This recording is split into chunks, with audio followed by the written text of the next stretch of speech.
Okay, we're going to start with another one. I think you'll really like Curious George. Curious George by H.A. Rey. One day George saw a man. He had on a large yellow straw hat. The man saw George too. What a nice little monkey, he thought. I would like to take him home with me. The man put his hat on the ground, and of course George was curious. He came down from the tree to look at the large yellow hat. The hat had been on the man's head, so George thought it would be nice to have it on his own head. He picked it up and put it on, but the hat covered George's head. He couldn't see. The man quickly picked him up and popped him into a bag. George was caught. Oh no.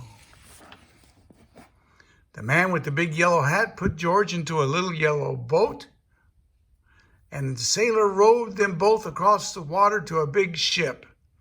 George was sad, but he was still a little curious. On the big ship, things began to happen. The man took off the bag. George sat on a little stool, and the man said, "George, I'm going to take you to a big zoo in a big city. You will like it there. Now run along and play, but don't get into any trouble." George promised to be good, but it is easy for little monkeys to forget. On the deck, he found some seagulls. He wondered how they could fly. He was very curious. Finally, he had to try. It looked easy, but... oh no.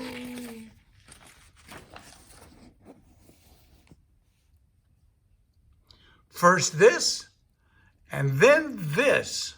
Oh. Where is George? The sailors looked and looked.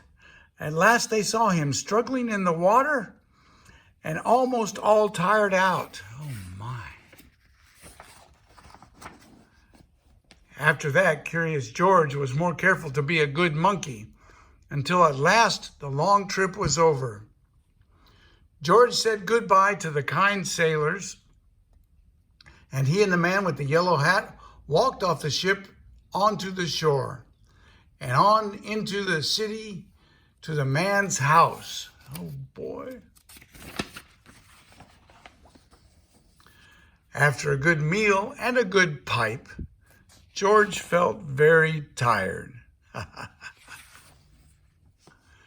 He crawled into bed and fell asleep at once. Oh. The next morning, the man telephoned the zoo. George watched him. He was fascinated. Then the man went away. George was curious. He wanted to telephone too. 1, 2, 3, 4, 5, 6, 7. Oh, what fun. Ding-a-ling, ding-a-ling. George had telephoned the fire station. The firemen rushed to the telephone. "Hello, hello," they said, but there was no answer. And they looked for the signal on the big map that showed where the telephone call had come from. They didn't know it was George. They thought it was a real fire. Hurry, hurry, hurry. The firemen jumped onto the fire engines and onto the hook and ladders. Ding dong, ding dong. Everyone out of the way. Hurry, hurry, hurry. The firemen rushed into the house. They opened the door. No fire. Only a naughty little monkey. "Okay, catch him, they cried. George tried to run away. He almost did, but he got caught in the telephone wire. And a thin fireman caught one arm and a fat fireman caught the other.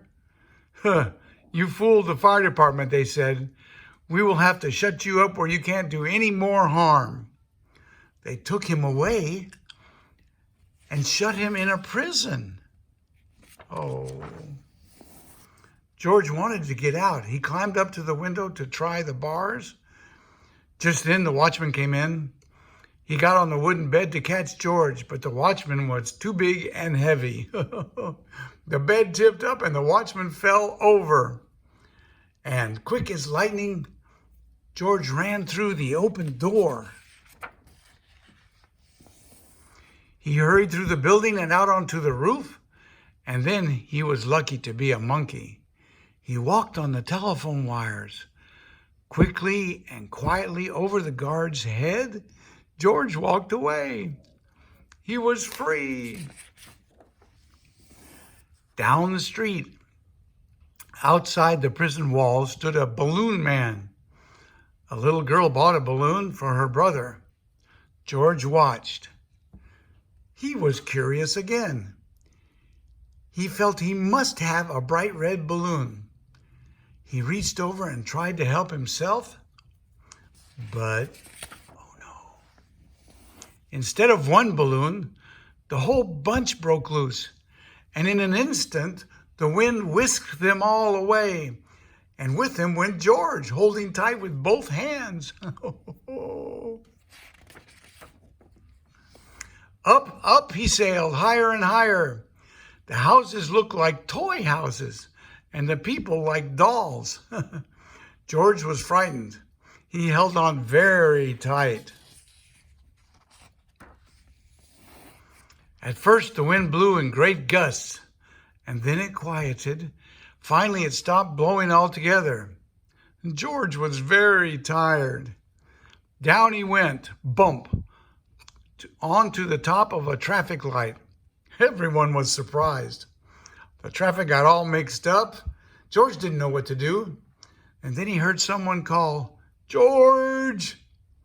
He looked down and saw his friend, the man with the big yellow hat.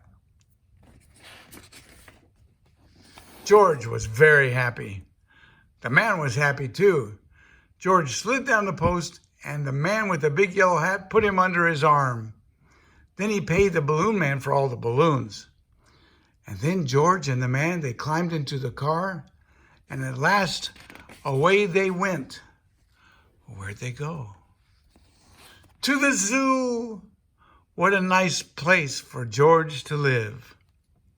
Oh, that was a good one. I hope you liked Curious George by H.A. Rey.